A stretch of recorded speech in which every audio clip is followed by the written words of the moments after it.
Boa noite a todos, boa noite aos nossos clientes, aos participantes, boa tarde para vocês que estão aí nos Estados Unidos, né? É um prazer conversar com vocês. Hoje, o nosso Apse Talks vai falar sobre economia norte-americana, crise, o que tem acontecido, quais as perspectivas e o que vocês têm feito para o nosso cliente, mesmo brasileiro, mas que opera aí nos Estados Unidos. Então, hoje, o bate-papo vai ser muito interessante porque a gente vai ter essa roupagem, a experiência toda de vocês, uma equipe de ponta aí da XP, que nos atende os nossos clientes aí nos Estados Unidos.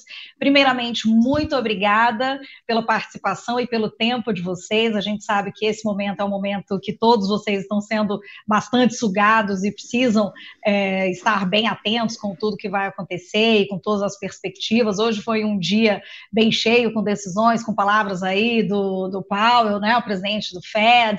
Então, a gente vai conversar sobre tudo isso. Muito obrigada a você, Cibele Marinello, que é a nossa banker, né, em conjunto com o Ricardo, que atende os clientes aqui do Apse nos Estados Unidos. Muito obrigada, Rodolfo Bastos, você como líder, como head aí do time todo, esse timaço que fica nos Estados Unidos. Muito obrigada pela tua participação. César Florido, muito obrigada por você ter participado aqui, aceito o nosso convite para falar exatamente sobre isso, as oportunidades, né? Esse mercado de crédito que tanto fez medo para todo mundo aí no mês de março, né? Não só nos Estados Unidos, mas nas economias globais. Então, muito obrigada pela parceria de vocês, pelo tempo de vocês e disponibilidade, que é para trazer todas essas novidades para os nossos clientes aqui do Apse, para quem busca essa assessoria mais completa, não só aqui no Brasil, mas em todos os mercados, né? E aí a gente fala do mercado mais conhecido, que é o mercado norte-americano, né? Então, a gente vai fazer esse bate-papo, né? Cibele, muito obrigada por atender os clientes, todos te adoram aí nos Estados Unidos, a gente só recebe feedback bom, e eu acho que a gente começa esse bate-papo com você, Rodolfo, para você traçar aí como que você tem visto esse mercado, esse cenário. Fala um pouquinho para a gente de tudo que você tem visto e quais as perspectivas aí para os próximos meses, recuperação. Fala um pouquinho para a gente. Maravilha, obrigado, Milena.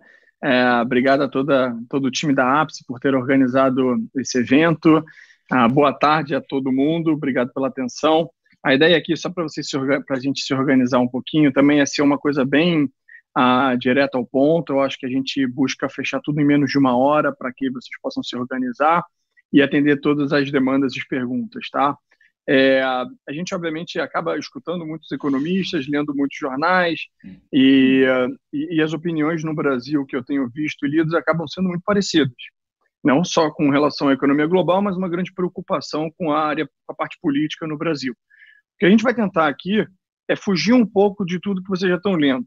É óbvio que não dá para ser 100%, porque a pandemia, né, o vírus é uma coisa global, mas a gente vai tentar trazer um pouco do que a economia americana traz de oportunidade nesse momento e cautela, né? As cautelas que a gente entende que tem que ser observadas. Antes de entrar no detalhe da economia, eu gosto muito de dizer que o nosso time aqui, Milena comentou algumas vezes, né, o time da XP Estados Unidos, é o time da Apse Estados Unidos, por favor. De verdade, a gente é uma... Melhor ainda! A gente é uma extensão do time de vocês, literalmente a gente se sente parte de vocês, eu sei que vocês sentem parte, então é literalmente uma extensão, todo o cuidado e o carinho que vocês têm com o cliente de vocês, aqui é uma extensão a esse cuidado e esse carinho. E esse cuidado e esse carinho começa com o time, né? Eu costumo dizer uma frase do Michael Jordan, que o talento ganha o jogo, mas só um time ganha o campeonato. E aqui fora a gente buscou montar um time que a gente conseguisse enxergar o mercado de forma global. Então, a gente contrata research de terceiros, né? A gente contrata economistas fora da nossa equipe. A gente tem um escritório na Europa, a gente tem um escritório em Miami, escritório em Nova York, time do Brasil. São um total de 35 pessoas dedicadas a investimentos. Então, a gente realmente tem um time bem robusto. O César Florido é o head da mesa de renda fixa. Ele vai estar conversando com a gente, trazendo vários detalhes. Nessa linha de o time constrói o time melhor do que o indivíduo, a gente tem as nossas opiniões, as nossas convicções, E, e a gente vai elaborar um pouquinho aqui. No final, eu quero falar um pouco sobre a estrutura, né? Por que ter Estados Unidos? Por que não ter tudo no Brasil? O quanto que, de repente, seria o percentual ideal nessa diversificação de portfólio? Eu vou deixar isso para o final e vamos começar respondendo as suas perguntas. Então, na verdade, você me jogou a pergunta, eu vou jogar de volta, eu vou jogar para o César, que é o nosso especialista, né? A gente, como eu falei, que a gente é um time, não um indivíduo, então é o nosso especialista. A gente hoje está vivendo um panorama de crise no mercado financeiro. Foi muito rápido para baixo, nos últimos dias voltou muito rápido para cima. Quando a gente vê os atuais níveis do S&P, que é a Bolsa Americana, é o mesmo nível de abril do ano passado. Então você fala, pô, então não caiu tanto assim, então já voltou, tá ou não está numa oportunidade? Para a gente entender, e eu fiz esse comparativo com o abril, para a gente entender isso aqui, eu acho que é legal a gente virar para o César aqui e perguntar, pedir para o César explicar um pouco da nossa história até aqui. Né? O que aconteceu com o mercado até aqui. E aí a gente entender um pouco em que nível a gente está. Se é uma oportunidade, se ainda tem mais por vir. Bacana. Maravilha. Vamos lá, César, a bola está com você agora, hein? Obrigado, pessoal. Obrigado pela receptividade. Vamos lá, assim, olhando um pouco para trás, a gente vai ver que desde de 2009, então, tendo aí 11 anos, a gente acabou vindo de uma época de afrouxamento dos bancos e injeção de capital na economia, justamente para recuperar, que foi uma das maiores crises em 2008. Aliado a isso, a gente criou alguns fundos, que depois eu vou contar para vocês até porque a gente vai queda mais rápida e talvez um dos pela volta rápida. Alguns fundos de tendência e alguns fundos de risk rate, tá? O que seriam fundos de tendência? São aqueles fundos que, conforme você tem uma tendência na bolsa, ou seja, quanto mais sobe, mais ele compra, quanto mais cai, mais fica vendido, ou seja, ele acelera esses movimentos tendência de mercado.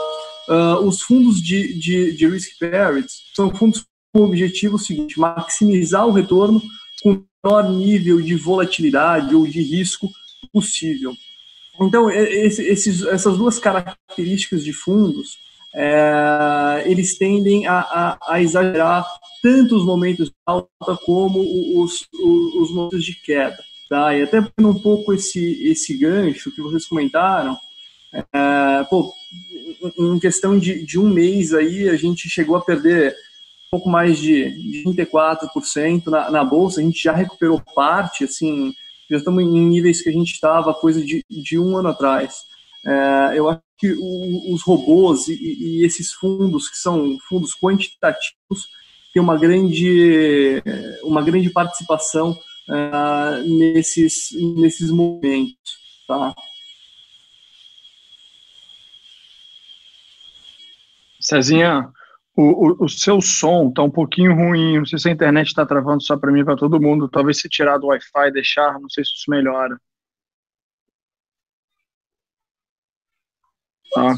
Deixa eu dar uma olhada. Está um pouquinho chiado, né? Tá um chiado e está travando a sua voz.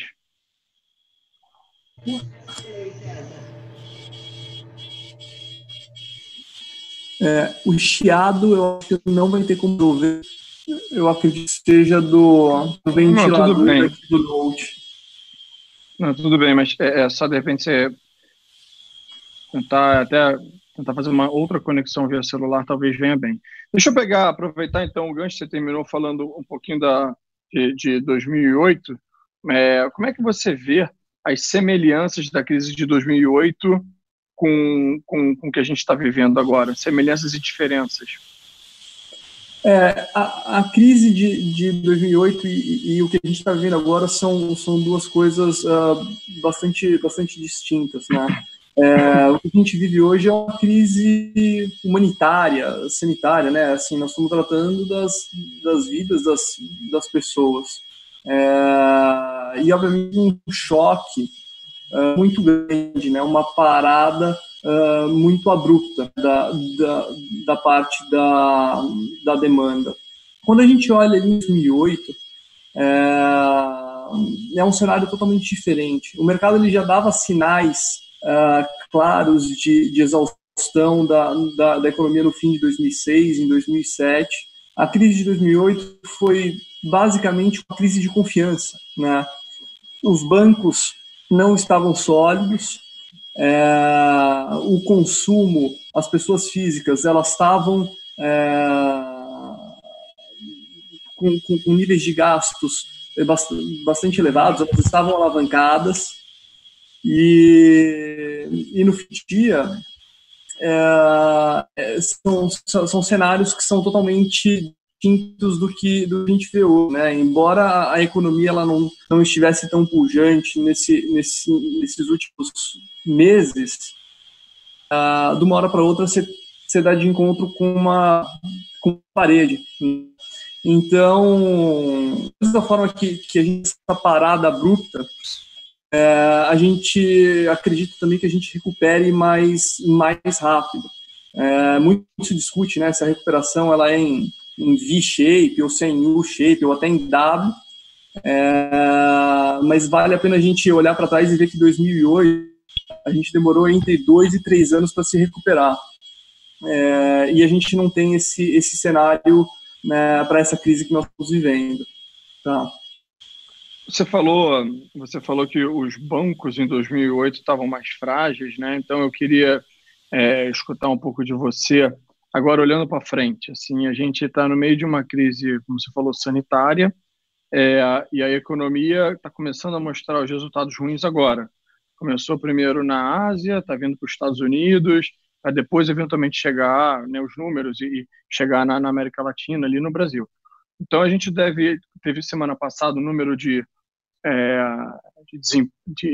entradas no pedido no seguro-desemprego nos Estados Unidos muito forte, essa semana novamente muito forte, acima de 6 milhões.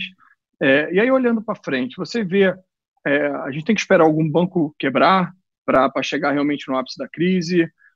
A gente tem um segundo trimestre de economia americana que você já vê, acabando a pandemia, ela se recuperando ou não.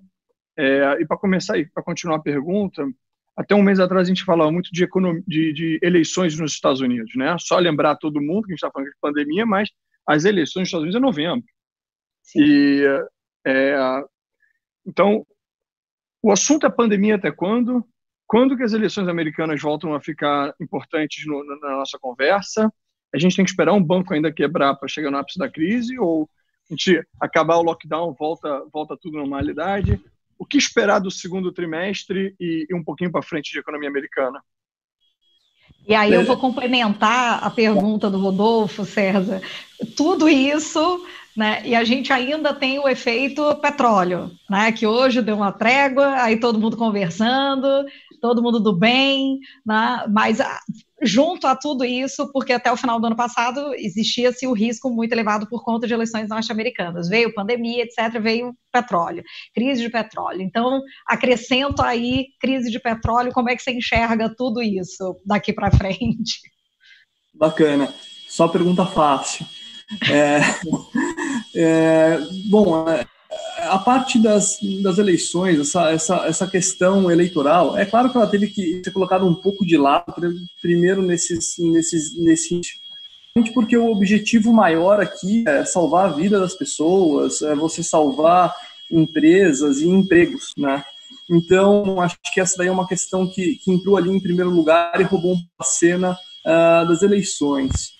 Um pouco do timing disso, né, de quando é que a gente volta para esse assunto eleições, vai depender muito do período que a gente fica em lockdown, né, do período que a gente fica em casa.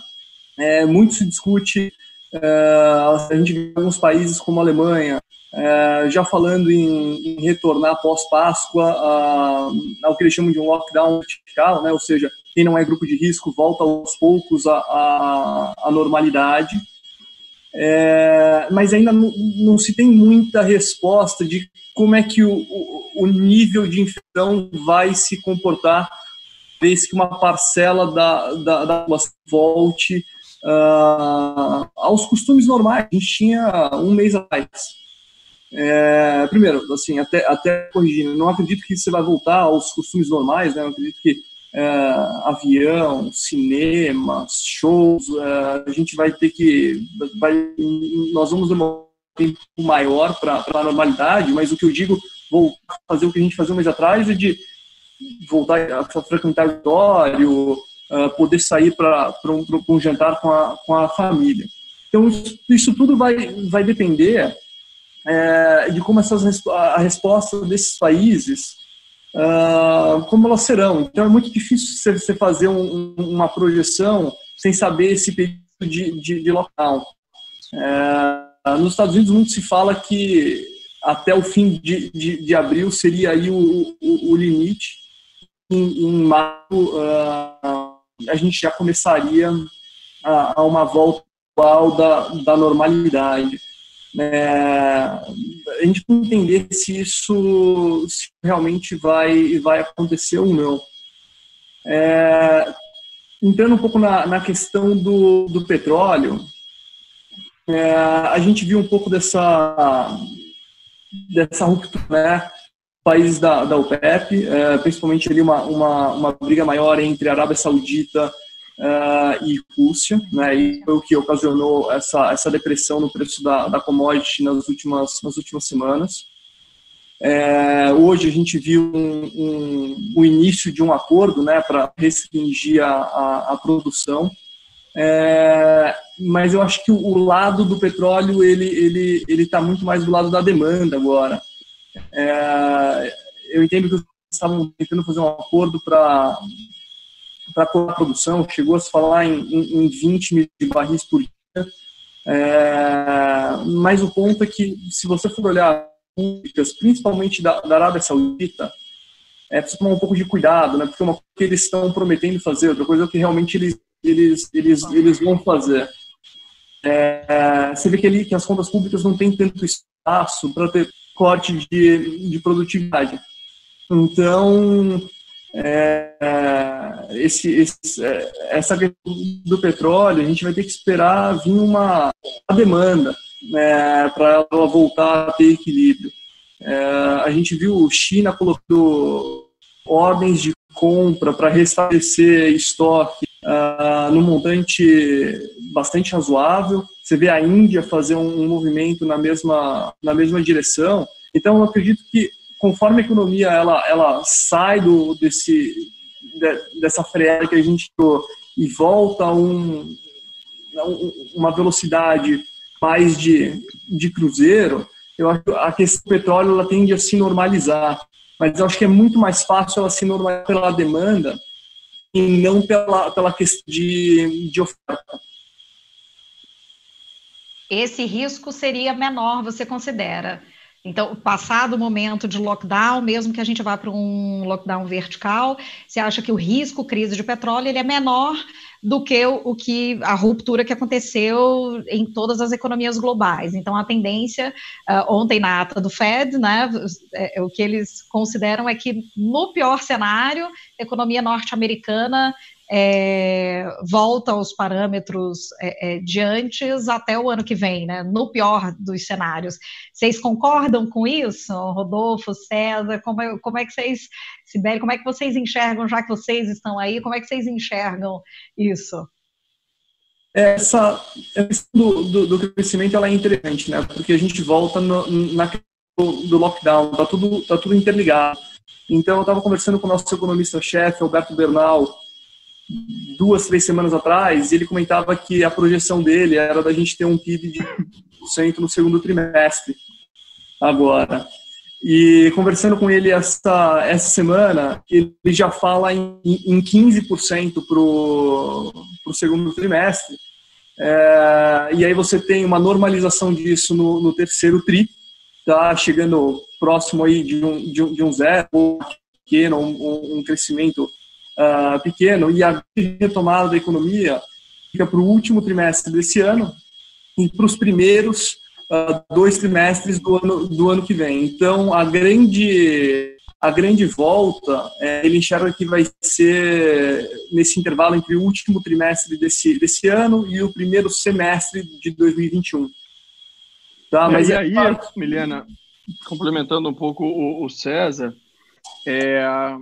A gente teve o lockdown. É uma decisão difícil dos governos, né? Um pouco usando a frase do Trump, né? Você usar o remédio ser pior do que a própria doença, né? O lockdown é o remédio para que a gente não tenha uma expansão da doença e isso acaba afetando a economia. Então, o remédio não pode ser pior que a doença. Mas a decisão do lockdown é muito delicada para os governos. Mas a decisão de acabar com o lockdown, seja ele vertical ou não, também é muito delicada. Se o governo fala, acabou o lockdown, volta a trabalhar e alguém morre, é muito sério. Meio que ele tem a culpa, né? A mídia vai conseguir fazer um auê muito grande naquilo e talvez volte, aí volte por um tempo ainda maior.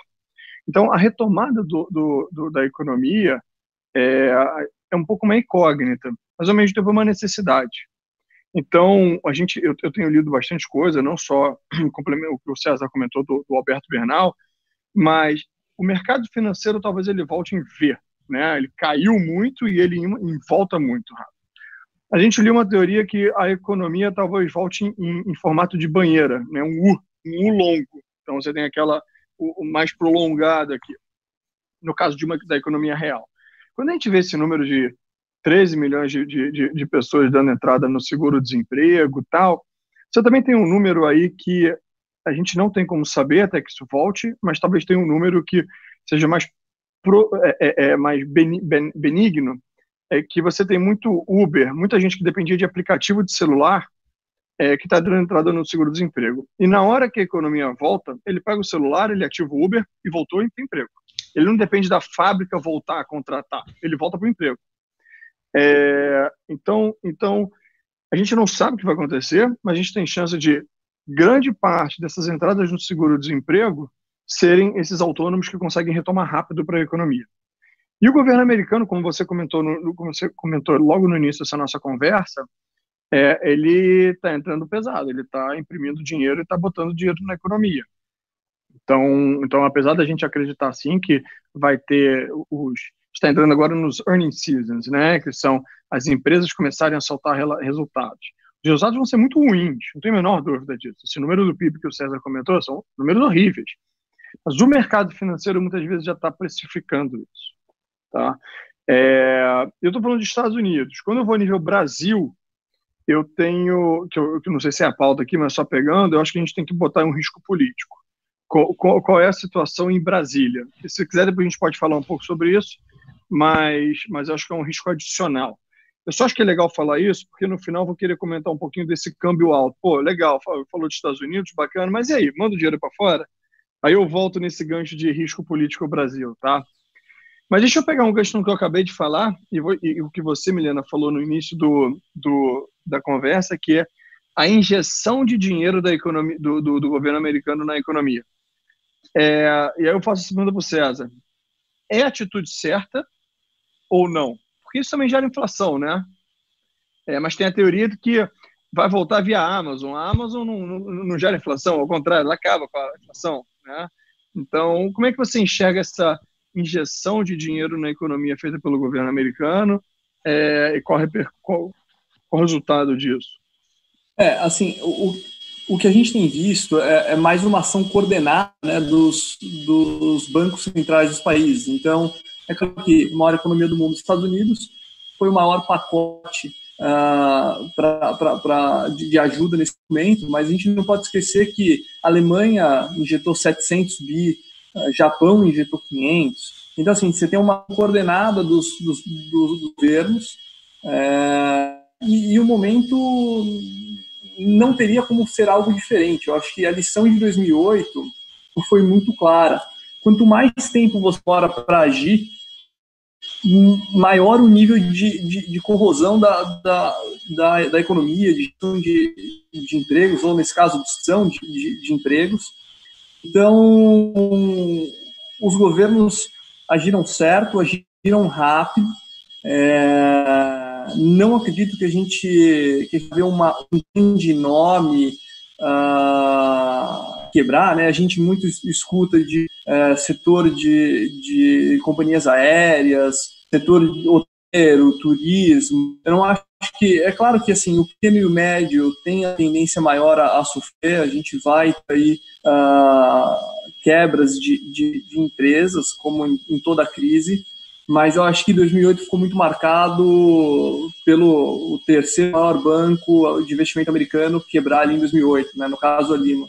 Eu acho que nessa crise a gente não vai ter esse marco. Os governos estão espertos, e ele sabe que se ele deixar isso acontecer, ao invés de ir lá e fazer o bailout, né, que é justamente salvar, injetar dinheiro na empresa, o impacto acaba sendo muito pior. Ele tem que gastar muito mais para recuperar no futuro. Então, E aí, César, eu vou aproveitar que você tocou no assunto bancos, né, e essa transição 2008 para essa crise, e a gente já começou a ter perguntinhas aqui no nosso chat de perguntas, nossos clientes aqui participando. O Birajara está perguntando que com as orientações de vários bancos centrais, né, como o próprio Banco Central Europeu, para que os bancos não distribuam dividendos, né? Vocês acham provável que haja uma suspensão de pagamentos de juros de bons desses bancos? Ou seja, e aí entra específico, estou colocando as perguntas para a gente trabalhar nessas perguntas, e aí, pegando o gancho que você falou, Rodolfo, a pergunta de todo cliente aqui no Brasil, já que a gente entende que a gente representa muito pouco do PIB mundial, e por que ter a carteira alocada só aqui no Brasil, quando a gente tem uma enormidade de riquezas, é consensual o que a gente tem ouvido de analistas aqui no Brasil a terem essa visão de que a economia norte-americana, quando pegar tração, ela tende a, dentro dessa tração, recuperar de uma forma muito mais rápida, por ser a maior economia do mundo e por ser muito mais dinâmica do que de países emergentes. Então, muitos dos gestores aqui de fundos, por exemplo, multimercados, estão se posicionando muito mais na economia americana do que na economia brasileira, né? Então, dentro de tudo isso, e aí a pergunta do investidor é isso, putz, mas com 5,30... né, Rodolfo, como que eu vou mandar dinheiro?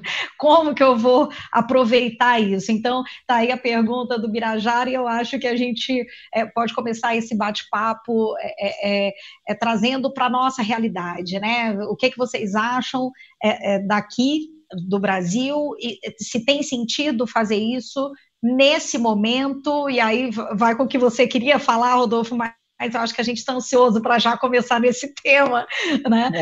Vamos lá. Considerando todos esses riscos, vamos falar um pouquinho sobre isso e a gente tocar e convidar os participantes, os nossos clientes, que façam mais perguntas também. A gente está aqui para tirar todas as dúvidas, tem essa equipe maravilhosa para isso. Cezinha, a gente acabou de fazer um estudo grande de renda fixa, você não quer começar respondendo, eu emendo? Sim. A gente já teve essa pergunta algumas vezes nas últimas semanas, e aí a gente resolveu fazer um estudo para ilustrar melhor as ações e como é que funcionaria. Então, no que o estudo ele foi baseado?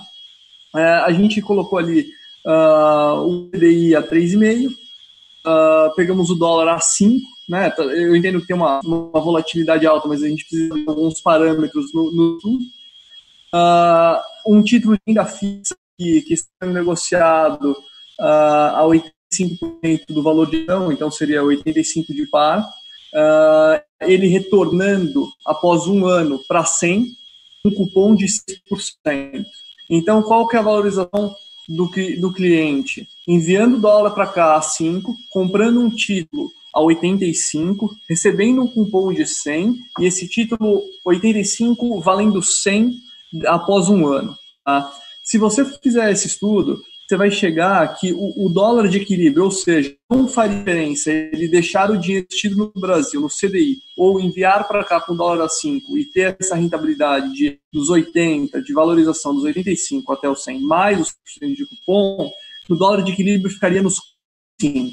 Ou seja, se o dólar cair abaixo de 4,25 pelos próximos 12 meses, não valeu a pena. No fim do dia, ele acaba perdendo em reais poder de compra. Mas até 4,25 valeu a pena ele ter enviado recurso para os Estados Unidos, comprar um título 85% do valor de face e recebido esse cupom de 6%. Foi esse o estudo que a gente fez e a resposta que a gente chegou. Então, se nos próximos 12 meses você acredita que o dólar está abaixo de 4,25, talvez a gente tenha que ter uma composição aqui, não só de renda fixa, como de renda variável, tentar almejar um retorno maior. Agora, se você acredita que o dólar vai ficar na casa dos 4 alto ou 5 baixo, como a gente tem agora, eu acho que faz todo sentido você ter um percentual do capital aqui fora. Mas, Rodolfo, você acabou de fazer essa migração, né? Para quem não sabe, o Rodolfo veio com a família no fim do ano passado para cá, e eu acredito que ele está mais no dia a dia com investimentos e passou isso na própria pessoa física, né? Como é que é investir fora e como trazer dinheiro para cá. Então, eu acho que é legal você contar um pouco da tua experiência, suas dúvidas e como é que você tem lidado com tudo isso no momento. Vamos lá. Eu vou complementar a resposta e vou falar um pouquinho. Eu de fato, né, eu estava no Brasil até final de dezembro, quando eu vim para cá com a família, dei saída fiscal do Brasil e fui obrigado a trazer todo o meu patrimônio para cá. Na verdade, eu tenho até 31 de dezembro para trazer todo o meu patrimônio para cá, e eu trouxe uma parte a 4,50 e uma parte a 5,15, sendo bem transparente. E eu fiz toda essa matemática, essa conta. E realmente, assim, eu vou responder a matemática, vou complementar a matemática do César e vou responder uma visão geral, tá? Quando eu fechei o câmbio a 5,15, saíram algumas gotas de suor aqui, lágrima, não é possível, auge, né? Eu acredito que o dólar não fique no 5,15, eu acho que o dólar é para baixo de 5, eu acho que porque eu sou otimista por natureza, tá? Eu acho que no final do dia os governos vão lutar para convergir para o melhor, eles vão lutar em busca do melhor, então o dólar alto é saudável para o Brasil, mas não necessariamente a 5, acho que é uma coisa como 4 e muito. Então, entre 4,50 e 5 é um cenário bem factível. A gente vê Stuberg, Rogério Xavier, Márcio Apple, eu vi essa turma falar, tem os que falam a 4,50, tem os que falam a 7. E o dólar é a coisa que todo mundo mais erra no mundo, né? A gente falar abaixo entre 4,50 e 5 é razoável, acreditando que o Paulo Guedes fica, enfim, acreditando tudo mais constante, é razoável. E faz muito sentido trazer. O César comentou de renda fixa, de bonds que você comprou 85 e só a valorização deles tem. Lembra o seguinte, a renda fixa aqui nos Estados Unidos, ela é marcada a mercado. É como se fosse a NTNB no Brasil. Ela não é o CDI, o CDB do banco, que é 100% do CDI, ela é aquela reta né, diária. Aqui você tem uma marcação diária dessa renda fixa e oscila. Então, o bond do Itaú aqui, que tem o mesmo risco do CDB do Itaú, ele oscila diariamente versus o CDB, que é reto. Essa oscilação diária significa que você está comprando, quando ele falou 85, significa que você está comprando com muito desconto diante da crise. O CDB do Itaú, o bond do Itaú aqui fora, ele teve uma precificação para baixo igual a ação. Então, você compra uma renda fixa aqui hoje muito barata. E a renda fixa aqui fora te dá uma valorização em um ano que não acontece no Brasil, porque é na curva. Então, mesmo com o câmbio voltando para 4,25, valeu a pena ter fechado no câmbio de 5 e pouco. É muito fácil falar, mas na hora que você vai lá e dá ordem para o banco para fechar 5,15, é muito difícil. Eu estou falando de renda fixa, mas vale para renda variável também, tá? O S&P, ele não caiu, ele caiu 30, já voltou, enfim, está em patamares de abril do ano passado. Tem muita gente achando que tem espaço para cair mais, tem gente achando que já está tudo marcado, não importa, mas eu acho que quando você fala de economia americana, eu vou abrir o leque aqui. A economia brasileira, a Bolsa brasileira representa 1,3% da Bolsa mundial. A renda fixa brasileira representa 0,8% das alternativas de renda fixa mundiais. Então, quando você fala que você está investindo no Brasil, você está em torno de 1% das alternativas que o mundo te dá. Você não está aproveitando a inteligência artificial que está sendo desenvolvida no mundo, a parte farmacêutica, healthcare, a quantidade de private equity e venture capital que está tendo em Israel e Vale do Silício, a economia na China, né? Agora o mundo vai ficar contra a China, não vai mais querer comprar. A Alibaba vai comprar a Amazon. A Alibaba tem mais de 1 bilhão de pessoas para vender, que é na própria China. Então, assim, você tem muitas alternativas de investimento aqui fora que sofreram muito. Setor hoteleiro. É uma empresa muito bem gerida, Hilton. Enfim, super bem gerida, com caixa, tudo maravilhoso. É óbvio que sofreu. Está desabando. Mas eu acredito que as pessoas vão voltar a frequentar o hotel. Eu não acho que isso vai ser para sempre. Não sei se vai ser em um mês ou em um ano. Mas a queda foi tão forte que se demorar 3 anos para voltar, valeu a pena. E aí o que eu pego o gancho é o seguinte: quando você faz investimento no Brasil, que tem muitas oportunidades e muitas empresas bem geridas, você no Brasil depende se o Paulo Guedes fica ou não, você depende o que o Twitter do Bolsonaro vai falar, você depende se o Maia está amigo do Bolsonaro, você tem questões exógenas, seja na política, seja exógenas de fora do Brasil mesmo, que impactam mais o emergente, que influenciam. Quando você encontra uma empresa consolidada aqui fora, no longo prazo, essa empresa entrega resultado e é um bom investimento. Né? Um processo trabalhista no Brasil pode acabar com uma empresa. Isso aqui fora não existe. Uma empresa bem gerida aqui fora, ela vai ser bem sucedida no tempo. Um exemplo meio claro, a Amazon, uma empresa que sabe se reinventar, que tem uma boa gestão, que tem um bom caixa, que é uma empresa de growth. Sim, ela vai dar certo. Vai vir a crise, ela vai cair 10%, 15%, pode cair, mas em 10 anos, eu acho que ela vai ser uma empresa de sucesso. Então, as alternativas que a gente tem aqui fora de se investir na bolsa são incríveis, na renda fixa são maiores ainda. Você, Milena, falou a palavra multimercado. Se nós aqui juntos tentarmos encontrar 10 multimercados abertos para captação bons no Brasil, tirando janelas de abertura agora, talvez a gente não chegue. SPX, vai falando aí, fechado. Aqui fora, eu consigo pegar uma lista de 100 hedge funds e mutual funds abertos para investimento e que tem 50 anos de histórico e não 10 anos, ou 5 anos, ou 15 anos, com gestores muito provados. Então, acho que aqui fora você consegue buscar um investimento muito grande. Por que nós não trazíamos esse investimento para cá até pouco tempo atrás? Porque os juros no Brasil era 14%. A bolsa, uma empresa, assim, teve uma frase eu não sei se foi do Jorge Paulo Lema ou do Beto Sicupira, ou do próprio Brito, que ele falou que o objetivo dele era que a Ambev crescesse 15% ao ano. Na época que a Ambev era mais Ambev, né? Aquisição, crescendo e tal. A bolsa aqui fora, se tudo der muito certo, se tudo for Ambev, cresce 15% ao ano. E você tinha um juros no Brasil de 14%. Ninguém, em sua consciência, ia tomar risco na bolsa para ganhar igual a renda fixa no Brasil. A realidade é outra, e essa realidade vai ser outra por muito tempo. Os juros no Brasil serão baixos por muito tempo. Aceitem. Você precisa assumir um pouquinho mais de risco na sua carteira para ganhar da inflação. Pode ser via NTNB, pode ser via renda fixa, né? Pode ser via multimercado, pode ser via bolsa, pode ser o que for. Mas você precisa tomar um pouco mais de risco. Você precisa aprender a viver com volatilidade. E a volatilidade aqui fora traz oportunidade. E nesse momento específico que a gente está vivendo, onde você vê um bonde de uma empresa muito sólida, muito bem gerida, que não tem problema de risco de crédito, dando um retorno de 1 ano, esses números que o César falou, é incrível, incrível. Faz muito sentido na nossa cabeça você ter portfólio aqui fora.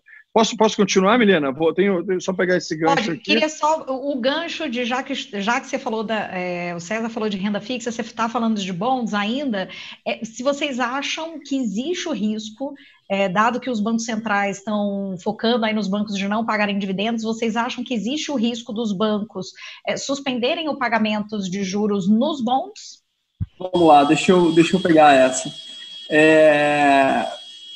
A hora que você tem o pagamento de dividendo e o pagamento de juros de uma dívida, são duas coisas totalmente diferentes. Né? Assim, no fim do dia, o dividendo é uma expectativa que você tem. Tem um número na cabeça, pode vir abaixo ou acima, mas a empresa pagadora do dividendo não é obrigada a pagar o dividendo. Ela paga justamente quando a empresa está extremamente saudável, numa situação boa. Num cenário como o que a gente está vendo, acredito que muitas empresas, bancos, vão cortar ou até parar de pagar dividendo no curto prazo. Saiu um anúncio do JP Morgan, agora não me falo com memória se foi na semana passada, o S falando que iria reduzir até parar de pagar por algum trimestre. Mas quando você olha a dívida, você não pagar juros sobre uma dívida, você tem um risco de grande, tá? Isso daí tem outras consequências. A consequência de você não pagar juros numa dívida, ela acaba sendo muito maior você interromper dividendos num momento como esse, tá? Então, dado o risco de margem, eu acho que tem uma probabilidade de bancos ou empresas não pagarem juros de dívida, mas acredito sim que a gente vai ter um corte de dividendos e algumas delas interromper o pagamento por um período de tempo. Como curiosidade, a gente viu hoje o Equador com apenas 5 mil casos, apenas os países de coronavírus, interromper pedindo para postergar o pagamento de juros. Isso acabou surpreendendo um pouco muita gente, porque não tinha muito e isso daí acabou fazendo com que o aumento do preço, aquilo que o Rodolfo está comentando com você, dos bonds de Brasil, tivesse uma valorização de 2 a 4% só hoje, justamente porque você tem uma fuga de capital do Equador. Parte desse volume comprou dívidas soberanas ou de empresas que a gente chama quase sovereigns, como Petrobras e Eletrobras, como também parte de dívidas corporativas de empresas brasileiras.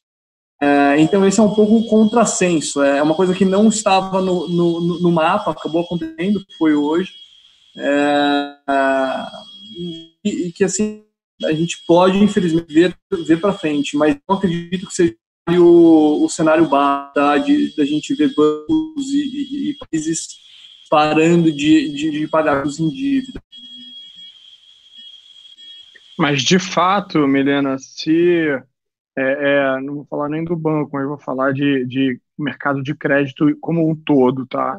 Se a gente enxergar que essa recessão vai se perdurar por um tempo maior, high yields, né, empresas, créditos, eu acho que tem que ter atenção. Você tem que escolher com muito cuidado, tem que delegar para um profissional a escolha de uma empresa que realmente esteja com preço atrativo, mas com capacidade de honrar o pagamento e você não ter um default, né? Não adianta você ter uma boa receita por um ano e virar pó. Então você tem que... Acho que esse é um momento muito delicado em que preço é importante, mas a solvência da empresa é importantíssimo. Então, você super bem colocado a sua pergunta, porque é para tomar cuidado. E isso você enxerga, Rodolfo, não só bancos, mas como você falou, setores em geral, né? Então, como o César falou, falhou um pouquinho ali o som, mas pelo que eu entendi é mais fácil cortar em dividendos, que é sobre mercado de capitais, resultados das empresas, do que as empresas deixarem de pagar juros de dívida delas. Então, é um mercado que é muito mais sensível e a preferência é de pagar juros de bonds a pagar dividendos. Entendi correto, César? Entendeu sim. Eu acho que você tem um risco de margem muito maior em não pagar os juros de dívidas do que dividendos. Acho que tem até um entendimento, uma compreensão maior quando você tem um corte de dividendos ou até cancelamento por um período de tempo. Até adicionando o que muito está se aqui, que poderia até aliviar um pouco esse risco de crédito, é que a gente tem a recompra de ações, né, pelas próprias empresas. E isso daí, obviamente, que traria uma imagem ruim para essa companhia. Então, obviamente que não é uma lei, uma regra, mas muitas empresas elas já cancelaram ou pararam de fazer o que a gente chama de buybacks, que é justamente a própria tesouraria da empresa recomprando as ações da própria empresa. Dado o cenário de importância, de ter liquidez, de ter caixa, a gente já vê um movimento de diminuição de buybacks, o que, obviamente, isso daí é favorável para a questão de crédito, dado que você conserva a caixa. Tá? Acho importante esse fato, é uma discussão nova que tem aí nas últimas semanas. Bom, maravilha, perfeito. Eu acho que a gente respondeu, tanto o Birajara quanto o Luiz Carlos, né? A gente está caminhando aqui para os momentos finais.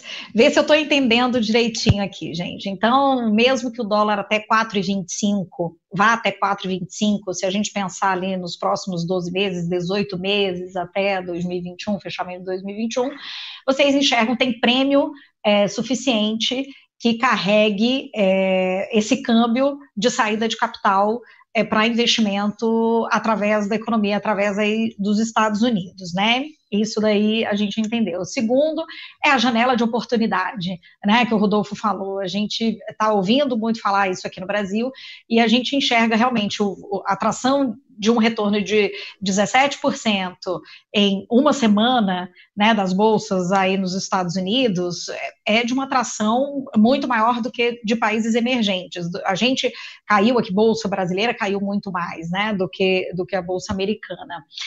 E aí vem a pergunta, eu posso fazer tudo isso, como que é tributação, como que é imbróglio, não é, como que se dá isso? A gente tem como, de formas gerais, assim, a gente falar pro nosso cliente investidor, falar para quem está nos assistindo, isso é muito complicado? Não, isso é muito simples, na verdade. Você tem, em termos tributários, se você é um residente americano ou um residente não brasileiro, né, mora em Portugal, você tem alguns tipos de investimento que trazem alguns benefícios fiscais e valem a pena, tá? Mas eu acho que a gente está aqui falando com a grande maioria que é um residente brasileiro, que paga imposto no Brasil. Então você tem duas formas de investir aqui. Ou você vai ter uma pessoa jurídica, ou você vem em nome da sua pessoa física. Uma pessoa jurídica pode ser uma offshore, o nome é feio, mas nada mais é do que uma PJ mesmo, você constitui uma PJ, uma PIC. Você pode usar um trust, uma foundation, você tem vários veículos. Se você vem via uma PJ, uma offshore, a gente pode ajudar a constituir. É muito simples, a gente tem o nome de um escritório, a gente dá o nome do escritório, você liga, escolhe o nome da sua offshore, igual escolher o nome de uma empresa, em uma semana e meia, duas, ela está aberta, a gente abre a conta para você aqui, simples, o cliente precisa fazer uma ligação, escolher o nome da empresa dele, o resto a gente faz. Abre a conta aqui. Quando você tem uma PJ, você tem um diferimento do imposto, igual o fundo exclusivo no Brasil, igual a Previdência no Brasil, você tem um diferimento, então você só paga, você aplica lá $1 milhão, você vai ter 1.100.000, 1.200.000, 2 milhões. Se você não resgatar de dentro daquela empresa, você não paga imposto, está diferindo. Quando você resgatar, você paga sobre o volume resgatado. Se você vem em nome da pessoa física, é um pouco mais complicado. Você precisa recolher carnê-leão no Brasil para cada ganho que você tem. E esse carnê-leão é um DARF que você paga. Ele é não só sobre a valorização de um eventual cupom que foi pago de um bond, ou na troca de um fundo para o outro você gerou um ganho, paga, como da valorização cambial também. Então, é complicado. Você fazer esse cálculo tem que ser mensal e você precisa de um contador. Então, tem um custo do contador. Rodolfo, legal, então eu já entendi que é melhor entrar via uma pessoa jurídica. Qual é o custo disso? Custa em torno de $1.300, $1.500 para abrir uma pessoa jurídica, em torno de $1.200 por ano para manter ela viva. Tá? É o custo do contador, custo de tudo. All included, né? Tudo incluído é isso. Então, $1.200 sobre $500 mil, eu estou falando de 0,06% ao ano. É isso? Corrija aí, Cezinha, você que está com a calculadora. Mas se a gente está falando sobre $1 milhão, é 0,10% ao ano. Então, assim, é muito barato você abrir uma offshore e vale a pena. Tá? Como o nosso mínimo aqui são $500 mil, por isso que eu falei no valor de $500 mil, eu acho que vale a pena e a conta fecha. Tá? Maravilha. Outra perguntinha que a gente recebeu aqui do nosso chat, do Birajara de novo. Ele está lembrando o seguinte: a pergunta dele na retirada de pagamento de juros dos bonds, porque ele está falando aqui que o Deutsche Bank, né, suspendeu o pagamento de bonds de emissão do próprio banco. Né, e ele está falando, estamos falando do maior banco alemão. O que vocês podem comentar? O que aconteceu aí? Vocês acham que isso se estende a alguns bancos? Entendo, Rodolfo, que você deixou bem claro, nesse momento, e a gente viveu aqui o mês de março, uma desvalorização, uma marcação a mercado, uma volatilidade muito forte também nos papéis de renda fixa. Então, o crédito privado aqui no Brasil também sofreu bastante, ainda está sofrendo por essa movimentação irracional, né, de preços e de risco que foi embutido ali. Então, eu entendo que quando você fala de a gente avaliar muito bem, designar um profissional para avaliar muito bem, não é só por conta do rating que está lá dentro de uma empresa de rating, mas você designar um profissional para entender se essa empresa é boa, eu entendo que parte disso um pouco a resposta, né? No caso específico do Deutsche Bank, que o nosso cliente perguntou aqui, o que a gente tem que pode comentar, que pode falar? Olha, o Deutsche Bank, na verdade, os bancos, eles emitem dívidas com graus de senioridade que são diferentes, tá? O que o Deutsche Bank fez recentemente é o seguinte: tem uma dívida que é a júnior subordinada, que são os famosos cocos, né? E esse coco normalmente é uma dívida perpétua e ele tem uma opção de recompra pelo banco que emitiu a dívida, tá? Então ele tem lá o que a gente chama de call, é uma data estipulada, e o banco tem a opção ou não de recompra do título, tá?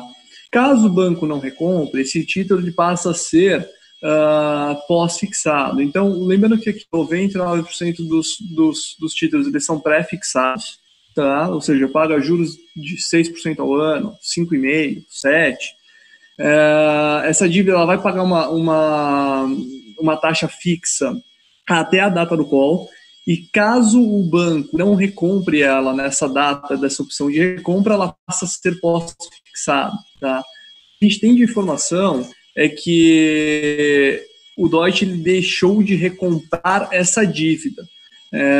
E aí eu volto naquela questão do risco de imagem. No fim do dia, ele não acabou fazendo nada ilegal ou irregular. Ele tinha o direito, mas o risco de imagem acaba ficando machucado. E a gente lembrar que, embora o Deutsche seja o maior banco alemão, é um banco que está tendo problema há anos, né? Assim, o próprio governo alemão já teve que intervir na companhia, tentou agitar a casa, já tentou fazer a venda para o Commerzbank, que também é um dos 3 maiores bancos alemães. A venda não foi concretizada até o momento. Então é um cenário um pouco conturbado para o banco. A gente não recomendou o Deutsche nas nossas carteiras, a gente não tem compra de Deutsche nas nossas carteiras, então é um crédito que a gente com menos atenção, justamente porque a gente sabe que tem esses problemas, a gente sabia que em um momento de estresse poderia chegar em cenários como esse. Então é algo que a gente olha no detalhe, porque a gente nunca recomendou, e o que a gente tem na carteira de transferência de custódia normalmente a gente já faz a venda e a substituição por créditos nos quais a gente tem um grau de confiança, entende, olha no detalhe. Então, essa seria a resposta pro Bira. Maravilha. Quer complementar alguma coisa, Rodolfo? Não. Já que a gente está chegando no final da 1 hora, não sei se a gente tem muito tempo, eu queria fazer umas considerações finais depois. Já vamos para ela. Vou começar. Você quer começar? Como que a gente faz? A gente, por favor, já vai chegar para as considerações finais. Bom, quero agradecer muito a presença de vocês, a presença dos nossos clientes e participantes. Teve mais uma perguntinha aqui de um participante do nosso cliente, Max, mas que você já respondeu, Rodolfo, ele perguntando que volume de valor financeiro de PF que vale a pena pensar em uma PJ offshore, né, já que tem os custos, e é isso aí, a gente já comentou, você falou 500 mil, já falou dos custos, acredito que ele já tenha recebido essa resposta, mas muito obrigada pela participação de vocês, muito obrigada a você, nosso cliente, aos participantes, e aqui quem se inscreveu no nosso canal. Nosso objetivo continua sendo isso, trazer informação de qualidade para você poder decidir melhor sobre o seu dinheiro. Muito prazer conversar com vocês hoje, essa conversa, esse nosso bate-papo foi muito esclarecedor, até porque tem muita dúvida, sempre teve, e cada vez que a gente vai seguindo para um caminho, como você falou, Rodolfo, se acostumem, o Brasil vai ter taxa de juros baixas por muito mais tempo, o investidor, e a gente começa a olhar todas as possibilidades e alternativas para fazer melhor gestão do capital dele. Então, obrigada, Rodolfo, muito obrigada, César, muito obrigada, Cibele, e obrigada a você, nosso cliente. Suas considerações Milena, finais, Rodolfo. Obrigado a Ápice, obrigado, Milena, obrigado a todo mundo que está assistindo. As minhas considerações não vão ser só um obrigado não, tá? Vou me estender um pouquinho mais. A gente falou muito aqui de investimento, né? O quanto que é o dólar, que tipo de investimento, qual a rentabilidade aqui fora versus a rentabilidade no Brasil. Eu não acho que existe certo e errado, eu acho que tem que ter uma diversificação de portfólio, de patrimônio. Eu vou dividir aqui com vocês um pouco como eu tenho conversado com muita gente, muitos investidores, muitos empresários. Eu vou relatar um pouco a média do que eu tenho escutado. As pessoas, em geral, tinham de 15% a 20% do patrimônio aqui fora. E hoje eu tenho escutado muita gente caminhar para 40% do patrimônio aqui fora. Isso não é uma regra, tá? Eu estou falando de muitas pessoas com quem eu conversei. E tenho visto muitos relatos. E qual é a razão disso? As pessoas enxergam aqui fora com 3 objetivos. Proteção cambial, risco do dólar ir embora, então você tem uma proteção. Risco fronteira, risco de eventualmente o Brasil virar uma Venezuela, virar uma Argentina.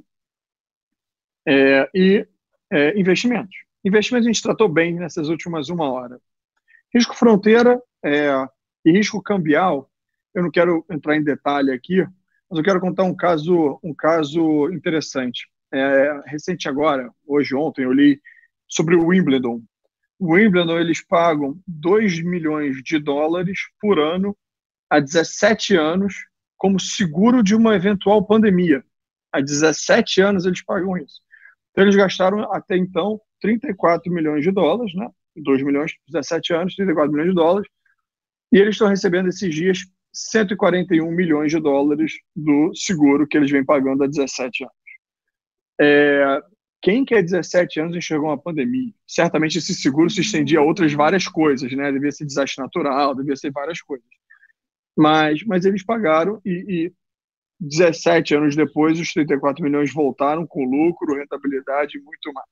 O que eu quero dizer aqui não tente encontrar o dólar vai a 7 ou o dólar vai a 4. O PT, o Bolsonaro, sei lá, quem vai ganhar, vai perder. Não tente entrar nesse detalhe. Eu acho que a diversificação é muito saudável. Então, você ter aqui fora como um seguro, nesse caso que eu falei, quanto o dólar vai? Porque se o dólar ficar como está ou cair, você vai ganhar com a rentabilidade. Se o dólar subir, você vai ganhar no seu seguro, que é o dólar. Então, assim, você está protegido. Se é 15, se é 20, se é 40% do patrimônio, é muito, pessoal. É muito. Eu quero mandar meu filho para estudar numa universidade nos Estados Unidos daqui a 18 anos. Você tem que fazer uma proteção cambial. Você anda de helicóptero, você troca de lancha, com custo em dólar, você tem um custo que precisa ser protegido. Então, assim, é muito pessoal. Mas o que eu quero dizer aqui é que investimento é um fato. Investimento não era uma razão de ter dinheiro aqui fora, agora investimento porque o juros no Brasil é baixo e tem muitas alternativas aqui fora.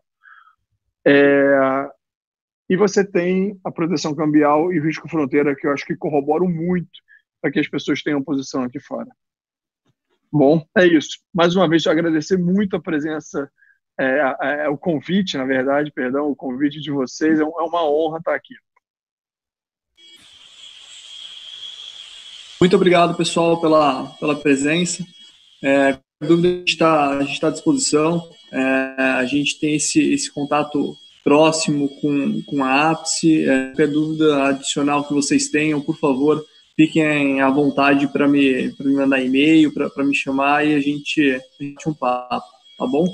Boa Páscoa aí a todos. Obrigada, obrigada. Boa Páscoa, pessoal. Muito obrigada pela atenção, muito obrigada pela presença, muito obrigada a todo o pessoal da APP que tão gentilmente organizou esse evento. Estamos todos à disposição para qualquer coisa que precise. Muito obrigada, boa Páscoa. Muito obrigada, gente. Uma boa Páscoa. Até mais. Bom descanso. Tchau. Obrigado. Muita saúde. Tchau. Até mais.